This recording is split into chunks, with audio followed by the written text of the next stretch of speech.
What's going on YouTube? OCD for EDC here, and what I got for your face balls today is this Jackassery right here. This happens to be, I have to hold it diagonally just to get it all in frame. This happens to be the Cold Steel Ti-Lite Kris, and you can see that it has Mr. Lynn Thompson's signature right there on the blade. So, pretty interesting knife. It is in 440C, and this comes out of their Taiwan factory. You're looking at like an FRN handle scale here, stainless steel liners, 440C blade with, yeah, we'll get into that. So this is a liner lock knife. You can see that it is perfectly centered up right there, and it's gigantic. It's a level of Mall Ninja Jackassery that is just quite comical, honestly. And it's even funnier to me that it has a pocket clip on it. Although it is fairly slim in this dimension here compared to some other knives out there, like, you know, compared to the Manix 2. But we'll get into that. So, what are you looking at here? You have an overall length on this knife right here of 13.125 inches. Mine measures 13 and 1/8. Got a handle length of 7 and 1/8 and a 6-inch blade. A handle thickness that kind of varies where you measure it, but it ranges anywhere. The narrowest point is right back here under the pocket clip. It's 7/10 of an inch, and then it kind of swells out in this area right here where it's 830 thousandths in this thicker portion right here. Blade stock thickness is 150 thousandths, and it's not very, you can see here that it's like a saber ground. It is a flat grind, and just from that kind of middle line there. So it's not very thin behind the edge, and this one measures anywhere from about the narrowest part that I could find across here was 32 thousandths, and in a lot of the areas it's around 40 thousandths. So this is not going to be, you know, a real performance slicer, that's for sure. Weight on this thing, it's not actually as heavy as you might think for how big it is, but I mean, it's still got some girth to it, that's for sure. Yeah, 6.9 ounces. So, you know, for a 13-inch knife, it's not far off that ounce and inch of blade designation that some people talk about. Balance point on this knife, I don't even know, I haven't messed around with it. It's going to be right in there somewhere pretty close. Yeah, right there. So, you know, it feels fairly well balanced, honestly, for what it is. I mean, to me, this is really just a novelty. I do appreciate how consistent the grind is. Obviously, that's not an easy thing to pull off, this Kris blade design. And I know throughout history, Kris blades have come up a lot in many different cultures. I think most of them were ceremonial knives, and they were used for all sorts of different purposes in different cultures.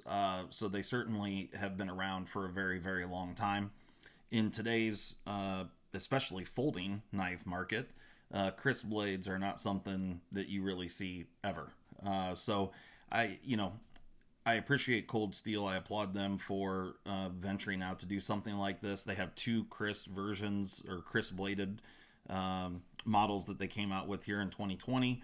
It's this Ti-Lite that I have here, and then there's also I think it's called the Voyager XL Kris.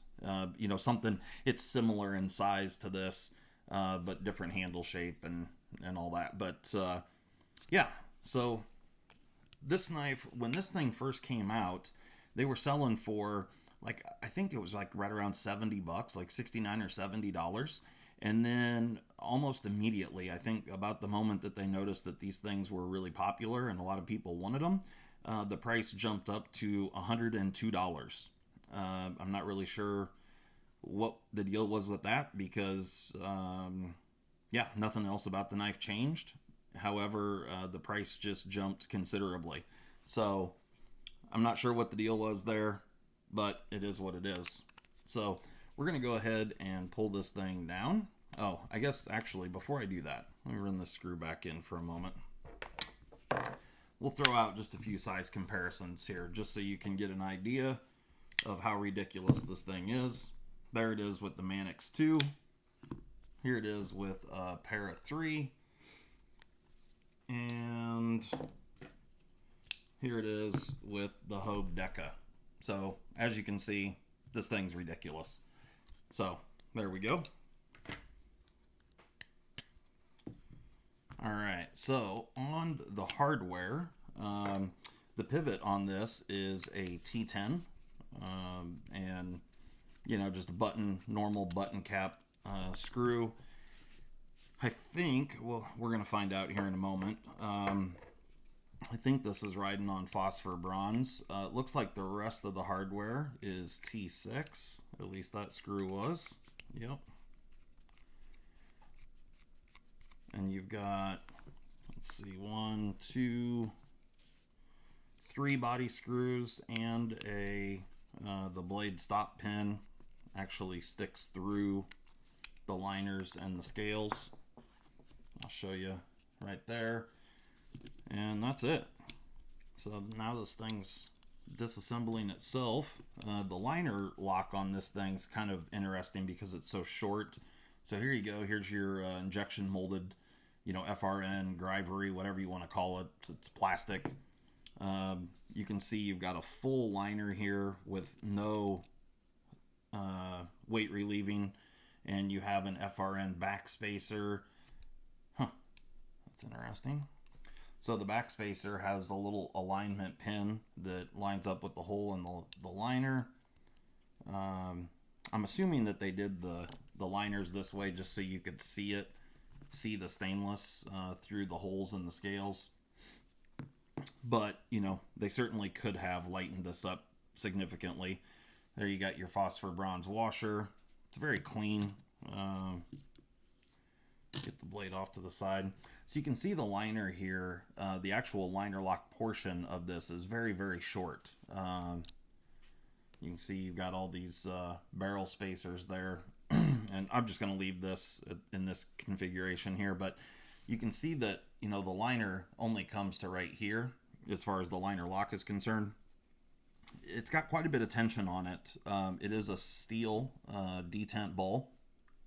And you do have some, I guess, jimping-ish type of finish on the top side of the lock bar, but it really doesn't offer much in the way of traction. You really just kind of have to shove your thumb in there, and you know, it's functional, but the lock bar is not great. You can see they put this kind of roll in there just to stiffen it up and add strength. There's like a bead roll there.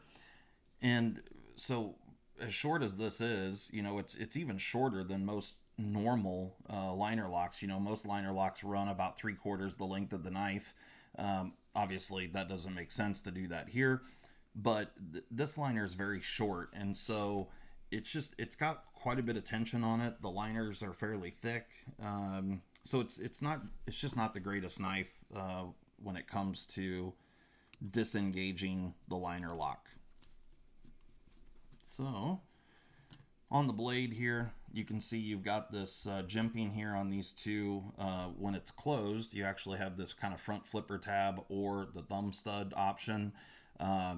On the back side here, these kind of act as a blade guard when the blade is deployed. But I'll show you that here in a moment.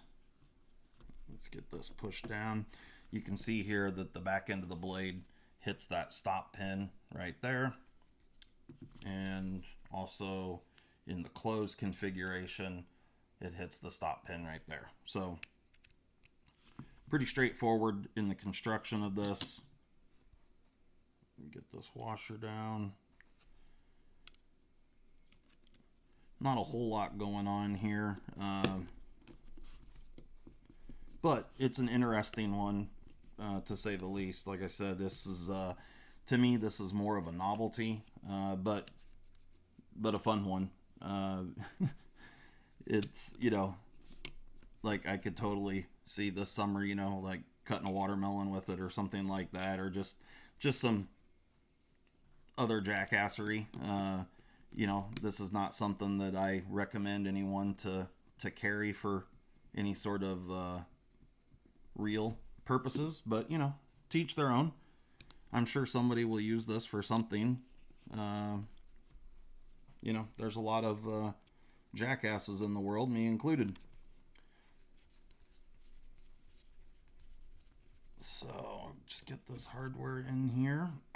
Now, this blade is so long that you can really control the centering on this thing based off of the tension of the pivot screw. There we go. I'll show you that here in just a second once I get this other screw in here.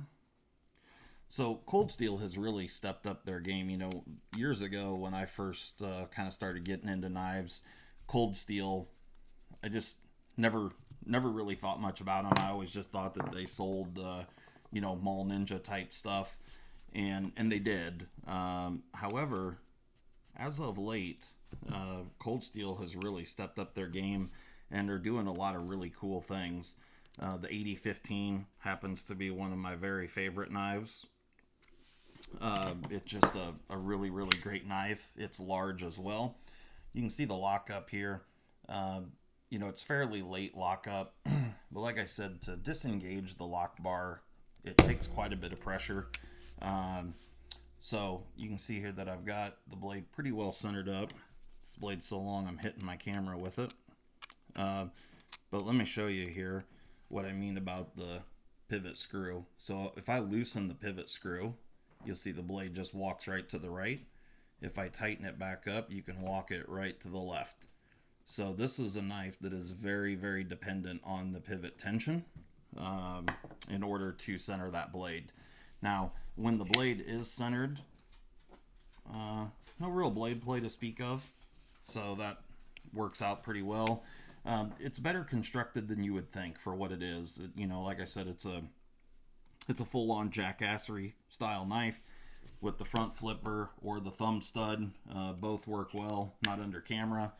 But yeah, you know, the action is suitable for what it is. And yeah, just a big old Jackassery blade that you can go outside and practice all your Filipino footwork. So anyway, guys, hope you enjoyed this. Pick one of these up if you get the chance. It's yeah, go out and do something dumb with it. Anyway, we'll talk to you later. Yourself. Oh yeah, don't hurt yourself. Have a good one, guys. Thanks.